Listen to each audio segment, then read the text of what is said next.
زمان بادی است که می‌وزد، هم هست و هم نیست.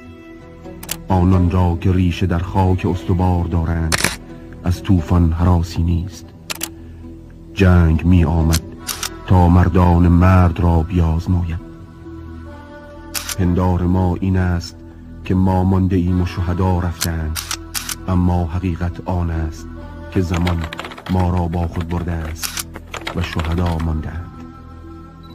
زمان ما را با خود برده است، اما این صدا جایی بیرون از دسترس زمان باقی است و روزها یکی پس از دیگری می‌گذرند.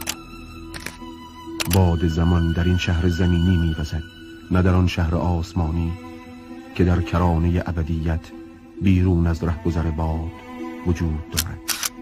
آن روزها ماندند و باد زمان ما را با خود برده است. حقیقت همین است. آن روزها زمین و آسمان به هم پیوسته بود و مردترین مردان از همین خاک بال در آسمان ها می گشودند.